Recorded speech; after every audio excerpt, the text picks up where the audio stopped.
और बड़ी खबर आ रही है, अखिलेश यादव पर मुख्यमंत्री योगी आदित्यनाथ ने बड़ा हमला किया है कि अपराधियों को अखिलेश टिकट दे रहे हैं। पलायन के लिए जो लोग जिम्मेदार थे उनको टिकट दिया जा रहा है। मुख्यमंत्री अखिलेश यादव ने बड़ा हमला किया। समाजवादी पार्टी गठबंधन की जो सूची आई है उस सूची को भी सबने देखा है। कैराना में हिंदू व्यापारियों के पलायन के लिए जिम्मेदार लोगों को टिकट देना, मुजफ्फरनगर के दंगाइयों को टिकट देना, बुलंदशहर और अन्य लोनी में हिस्ट्री सीटर को, पेशेवर हिस्ट्री सीटर को और अपराधियों को टिकट देना, ये समाजवादी पार्टी और गठबंधन के चरित्र को उजागर कर देता है। इन पेशेवर अपराधी और माफियाओं को सत्ता में ला करके सत्ता को शोषण का प्रतीक बनाना, यही इनका सामाजिक न्याय है और यह उनके टिकट में भी स्पष्ट झलकता है।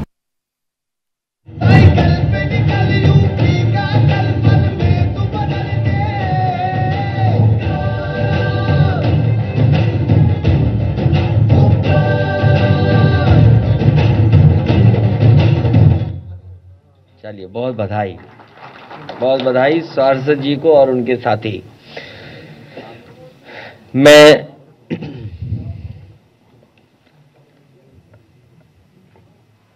मैं सबसे पहले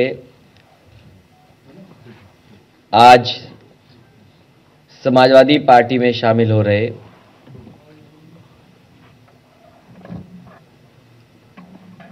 जो मंत्री थे, वन विभाग को देख रहे थे,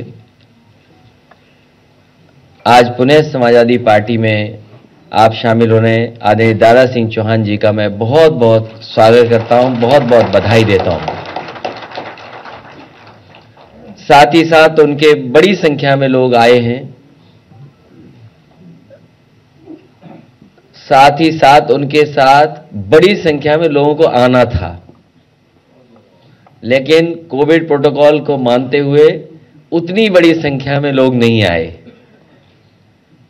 और हम लोगों ने जानबूझ करके रोका कि इधर हम सब मिलकर के प्रोटोकॉल को मानेंगे, प्रोटोकॉल के जो नियम हैं उनको अपनाएंगे। लेकिन यहाँ जितने लोग बैठे हैं ये वो साथी हैं जो अपने आप में नेता हैं, न केवल अपने गांव के बल्कि आसपास के क्षेत्र में भी प्रभाव छोड़ने वाली ये नेता है। मैं एक एक दारा सिंह चौहान जी के साथ आए हुए साथी का बहुत बहुत स्वागत करता हूं, बधाई देता हूं इस लड़ाई में जो आप साथ देने आए हैं। कुछ लोगों के नाम मैं पढ़ सकता हूं। योगेंद्र चौहान जी हैं, शारदा प्रसाद चौहान जी हैं, मोहन चौहान जी हैं, ब्रजभान चौहान, बाघ सिंह चौहान, डीपी सिंह चौहान, अगन प्रताप सिंह जी, उग्रसेन चौहान, विभूति चौहान, विष्णु प्रताप चौहान, सुरेश राम, देवेंद्र चौहान, डॉक्टर सूर्यनाथ चौहान जी, रविंद्र गुप्ता जी, लालता चौहान, राम रफीक राजभर जी, रमेश चौहान जी, दुर्वेश सिंह चौहान, ई दिनेश सिंह चौहान, लालता चौहान, संतोष चौहान, चतुर्भुज चौहान, राम बचन चौहान जी, राम प्रवेश चौहान, ब्रजमोहन चौहान, राजेश चौहान जी के साथ साथ और भी नाम है जो मैं नहीं बोल पा रहा हूं, लेकिन प्रदेश अध्यक्ष जी से मैं कहूंगा उन सभी नामों को पार्टी की सूची में शामिल कर करके इन सभी साथियों से अपील होगी कि आने वाले चुनाव में हमारी अपनी जगह पर रह करके हमारी मदद करने का काम करें। दूसरे डॉक्टर आर.के. वर्मा जो विधायक हैं उनका मैं स्वागत करता हूं, बधाई देता हूं कि इस लड़ाई में आप साथ देने आए हैं। ये बहुत बड़ी लड़ाई है जिसमें आप सब लोग मिलकर के समाजवादी पार्टी का सहयोग कर रहे हैं, समाजवादी पार्टी के गठबंधन के लोगों का आप सहयोग और मदद करने का काम कर रहे हैं। और मैंने कई मौकों पर कहा कि हम सब साथ आए और भारतीय जनता पार्टी की जमानत जब्त कराएं। हम सब साथ आए और भारतीय जनता पार्टी की जमानत जब्त कराएं और लखनऊ और दिल्ली के झगड़े में सोचो अभी तक तो मुझे यह लग रहा था कि डबल इंजन की सरकार, इंजन एक दूसरे से टकरा रहे हैं। कभी कभी लगता था कि दिल्ली वाले, लखनऊ वाले एक दूसरे के इंजन के पहिए खोल रहे हैं। लेकिन इस लड़ाई में जो विदाई हुई है गोरखपुर के लिए, मैं बधाई देता हूं। और जब उन्होंने अपने आप भेज दिया है तो जनता और हम सब लोग मिलकर के पक्की उनकी विदाई कर देंगे कि दोबारा इधर लौट करके ना आ पाए। और इसलिए भी जरूरी है कि लगातार झूठ का सहारा लिया। कितना झूठ बोला, लगातार 4.5 साल झूठ बोला। और नेगेटिव पॉलिटिक्स, विभाजन की पॉलिटिक्स, नफरत की पॉलिटिक्स, आपस में लड़ाने की पॉलिटिक्स, लोगों को अलग करने की पॉलिटिक्स, तोड़ने की पॉलिटिक्स, ये राजनीति अगर किसी ने की है तो भारतीय जनता पार्टी ने की है। मुझे खुशी है आप लोगों के साथ आने से अब एक दूसरे का साथ देकर के हम लोग पॉजिटिव पॉलिटिक्स करेंगे, विकास की पॉलिटिक्स करेंगे, खुशहाली की पॉलिटिक्स करेंगे। और हमारा आपका वो जो सामाजिक न्याय है वो खुशहाली वाला है, सबको साथ लेकर के आगे बढ़ने वाला है। इसलिए मैं कह सकता हूं कि ये सर्वे में हो सकता है न जाने कैसे दिखाएं, झूठे सर्वे में न जाने क्या क्या दिखाएंगे। ये झूठे सर्वों में क्या क्या दिखाएंगे, लेकिन जमीनी हकीकत हम लोग सब जानते हैं। सर्वे में ये कुछ भी झूठे में दिखाएं, लेकिन सच्चाई में हम लोग जानते हैं कि जमीन पे ये कूटे जा रहे हैं। और इतने कूटे जा रहे हैं कि हिम्मत नहीं पड़ रही है कि किस उपलब्धि को बताएं। इनकी कोई उपलब्धि हो तो बताएं। उपलब्धियां हैं नहीं। और मुझे खुशी है इस बात की कि मंत्री रह करके दारा सिंह चौहान जी ने बहुत मेहनत कर करके विभाग में जो कुछ कर सकते थे करने का प्रयास किया और लगातार कोशिश करते रहे। लेकिन पता नहीं हमारे भारतीय जनता पार्टी के मुख्यमंत्री कैसे हैं, उन्हें पेड़ पौधों से कुछ लगाव ही नहीं है, जानवरों से कोई लगाव नहीं है, उन्हें कोई नदियों से लगाव नहीं। मुझे याद है कि जब मैं एक बार विदेश यात्रा पे गया था तो मैंने वहां जानकारी की अपने लोगों से जो जानकार थे उस देश के, कि हमारे छोटे बच्चे हैं उनको कहां लेकर के जाऊं।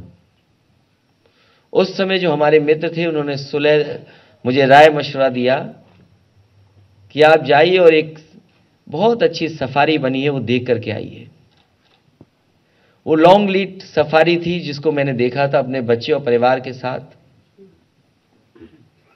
और मैंने उसी समय मन बना लिया था कि जब कभी समाजवादी सरकार बनेगी, जो नेताजी ने काम शुरू किया था उस काम को पूरा कर करके उससे भी अच्छी एक लाइन और एनिमल सफारी बनाने का काम करेंगे। मुझे अच्छा लगा उस दिन जब आप मंत्री की हैसियत से उसको उद्घाटन करने गए, और अगर आप नहीं चाहते तो शायद उद्घाटन नहीं होता। हमारे भारतीय जनता पार्टी के मुख्यमंत्री उद्घाटन ही नहीं करना चाहते थे। मैं देखता था वहां एक डायरेक्टर आया, दूसरा डायरेक्टर आया, एक तारीख दी, दूसरी तारीख दी, डायरेक्टर हट गया, दूसरा डायरेक्टर आ गया, फिर तीसरा डायरेक्टर आ गया, तारीखें बदलती रहीं। लेकिन इन्होंने हिम्मत करके और पूरी बहादुरी के साथ उस लाइन सफारी का उद्घाटन किया, एनिमल सफारी का उद्घाटन किया। और सबसे बड़ी बात यह थी कि आपने नेताजी और समाजवादी पार्टी को कहा कि इन्हीं की वजह से इतनी अच्छी लाइन सफारी बनी है। मुझे उसी दिन लग गया था कि अब इनको साथ लाना है, क्योंकि हम संजय चौहान जी को ला रहे थे, साथ आगे बढ़ा रहे थे। हमारे डॉक्टर संजय चौहान हैं जिनके दल को हम साथ लेकर के आगे बढ़ रहे थे। लेकिन जिस दिन मैंने इटावा का वो भाषण सुना, इसलिए कोई कुछ कहता रहे, ये भारतीय जनता पार्टी वाले अंग्रेजी की कहावत ही नहीं जानते। कहावत जानते भी होंगे तो डिप्रेशन में चले गए हैं, डैमेज कंट्रोल में चले गए तो समझ में नहीं आ रहा होगा। एक अंग्रेजी में कहावत है, strike the iron when it is hot. तो हमने तभी इनको लिया अपने साथ जब हमें लाना था। इसलिए भारतीय जनता पार्टी के लोग और हमारे पत्रकार साथियों, सवाल इधर उधर वाले मत करो। अंग्रेजी की कहावत है, strike the iron when it is hot. हमें तो उसी दिन अच्छा लगा था कि जब आपने लाइन सफारी का उद्घाटन किया और वो काम भी आगे बढ़ाए जो कभी समाजवादियों ने काम किए थे। बर्ड फेस्टिवल, कौन करता है बर्ड फेस्टिवल? हमारे मुख्यमंत्री जी को पता नहीं किससे प्यार है। कभी कभी तस्वीर तो आती है, हमें डर लगता है कि उस तस्वीर को सही मानूं कि बुरा मानूं या गलत मानूं। कभी कभी एक तस्वीर चलती है डिजिटल प्लेटफॉर्म पे कि वो किसी को गोदी में बैठाए हुए हैं। अरे भाई, जानवर क्यों बदल रहे हो? कौन किसको गोदी पे बैठाए वो नहीं पूछ रहा हूं मैं। क्या नाम बदल देते हो आप लोग? तो इसलिए कभी कभी डर लगता है जो सोशल मीडिया है, तो उस सोशल मीडिया पे क्या चल रहा है, वो सच है कि नहीं सच है, इसलिए वो आप तय कर लो। लेकिन समाजवादी सरकार में पहली बार बर्ड फेस्टिवल का आयोजन किया गया, चंबल के किनारे किया गया और दुनिया के बड़े बड़े देशों से लोग आए, बड़ी संख्या में लोग आए। उस काम को ही आगे बढ़ाया आपने। लखीमपुर में भी बर्ड फेस्टिवल हुआ, लेकिन लाख प्रयास के बाद वो बर्ड फेस्टिवल दोबारा नहीं हो पाया। बताओ, जिन्हें पेड़ पौधों से प्यार ना हो, जिन्हें अपनी नदियों को साफ करने में लगाव ना हो, जिन्हें पंछियों से ना कोई प्यार हो, वो आखिरकार जनता से और हमारे जो पिछड़े हैं, गरीब हैं, उनके दुख और तकलीफ कैसे समझेंगे? कैसे समझेंगे? और अभी मैंने देखा तस्वीरें, कैसे बेमन तस्वीरें थी। वो खिचड़ी खा रहे थे, कितने बेमन से खिचड़ी खाई जा रही थी, खाना खाया जा रहा था। उन्हें याद आ रहा होगा कि हमने शैम्पू नहीं भिजवाया, साबुन नहीं भिजवाया। साबुन और शैम्पू भिजवा देते तो थोड़ा सा मन ठीक होता तो खाते। आखिरकार जिम्मेदार कौन है? अगर गरीब आज शैम्पू साबुन से, या उसके पास तेल नहीं है, खाने पीने के सामान नहीं है, कपड़े नहीं है, महंगाई है, तो आज का जिम्मेदार कौन है? जिम्मेदार मुख्यमंत्री हैं। इनकी सरकार है, डबल इंजन की सरकार है। अगर वो संपन्न होते तो वो अच्छे कपड़ों में होते, साफ सुथरे होते और उनके साथ बैठने में उन्हें भी सम्मान लगता, क्योंकि जानते थे कि गरीब है, हो सकता है 2 दिन 3 दिन से न नहाया हो, परेशानी में रहा हो, वो जानता नहीं है। इसीलिए साबुन और शैम्पू भिजवाए थे। और बोट के बहाने देखो वो कहानी क्या थी, बहेलिया वाली कहानी। कुछ बहेलिया वाली कहानी है जिसमें दाना डाल के पकड़ते हैं। कौन नहीं जानता ये बात? बोट के लिए देखो खिचड़ी खा रहे हैं लोग। इसलिए हर वर्ग के लोग समझ गए हैं कि ये बोट के लिए सब कुछ कर रहे हैं। इसलिए सब साथ आएं और भाजपा की जमानत जब्त कराएं, यही हमारा निवेदन है। एक बार फिर मैं आपका स्वागत करता हूं और आपको भरोसा दिलाता हूं, जो हमारे मुद्दे रहे हैं कि जाति जनगणना होगी, 3 महीने के अंदर जाति जनगणना करने का काम करेंगे। और उत्तर प्रदेश की जो लाभकारी योजनाएं होंगी, जो लाभकारी योजनाएं हैं, जिसमें पहले भी करने का प्रयास किया था, हाई कोर्ट और सुप्रीम कोर्ट तक लोग पहुंच गए थे PIL कर करके, लेकिन समाजवादी सरकार बनेगी तो अपने पिछड़ों को, दलितों को अगर आबादी के हिसाब से भी उनको लाभकारी योजनाओं से जोड़ना पड़ा तो समाजवादी पार्टी आगे आकर के उनको आबादी के हिसाब से हक और सम्मान देने का काम करेंगे। उन्होंने कहा है कि अगर आप चाहें तो बिना शर्त समर्थन देने। देखो भाई, हमें उलझाओ मत। अब भाई हमें उलझाओ मत। हम पतंग वतंग नहीं उड़ाते, ना मंजे अंजे रखते। हम उलझना नहीं चाहते किसी चीज से। अरे रुक जाओ भाई, भी गिफ्ट मिलेगा थोड़ी देर में, हमें वो मिलेगा सामान, अभी रुक जाइए।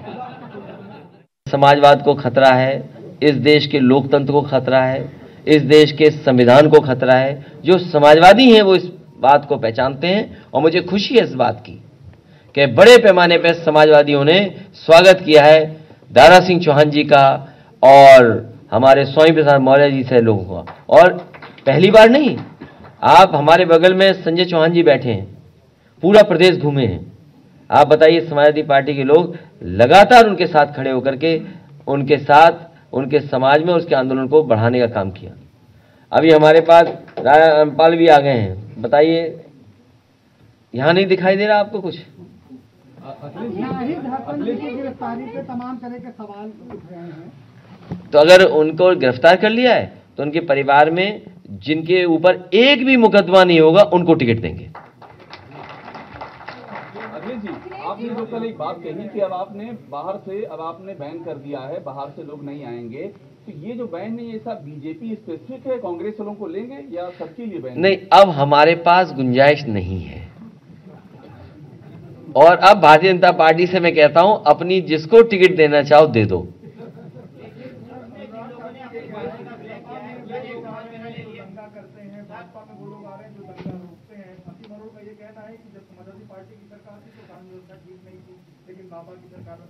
कौन कह रहा है ये बात?